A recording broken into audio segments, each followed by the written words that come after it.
One of the beauties of mobile and why so many social media sites thrive there is its culture of immediacy, right? I mean, the very fact that you're walking around with this phone means you're gonna be using it very quickly. You live moment by moment, right? You get a text, you respond quickly.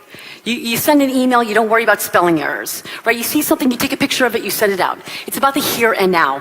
And thus, you are not so filtered. You are not so worried about how you sound. You are not so polished. It's all about being here and now, so you're much more real and raw. I mean, no wonder brands like Periscope and Facebook Live are so popular. Because you are sharing what's going on live at the moment. There is no polish, there is no editing. So you combine that sense of realness and rawness with the very fact that you actually have a physical distance from people, right? You're talking to a phone, you're not really talking to a human being. Because of that, that allows you to be even more raw, more real. You feel able to even be vulnerable. And here's an example of this. Carrie Fisher, may she rest in peace. When she resurrected her role for Star Wars in Rogue One, she got quite a bit of body shaming. Now let me tell you, I'm not saying social media is heaven on earth, right? I'm not saying there's not some bad stuff that goes on there. Absolutely it does, and I know I have 3 teenagers. But the thing is what the news likes to raise is all the bad stuff, the titillating stuff. But if you actually look at what people do day in and day out, which is really the art of anthropology, right? That's what they do. We look at what we do day in and day out. It's actually quite beautiful. So here's a case where social media wasn't so beautiful. And she was feeling really terrible about the body shaming.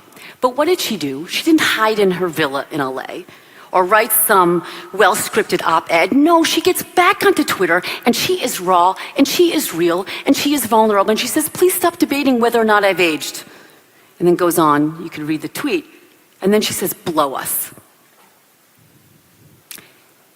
Now, speaking of blowing away, I have another example of vulnerability. This is from Reddit.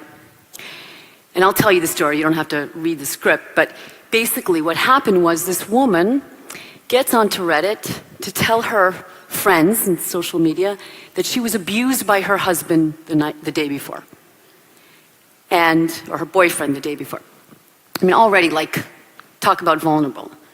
And of course, she gets what you'd expect from her friends. Stay away from him, don't go back to him, don't give him a second chance.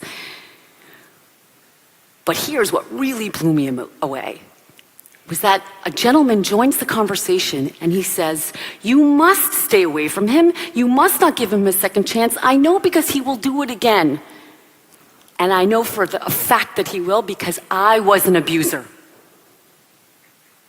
So this man risked the wrath of Reddit to get on there, to be vulnerable, and to help this woman self-make. Now, why is the story about vulnerability so important? It's that when we allow ourselves to be real and raw and honest and vulnerable, we are going to give of ourselves. We are going to express ourselves fully. And we'll be that much more willing to accept the feedback. We don't have the walls up. I'm not saying we do this every day, but we can.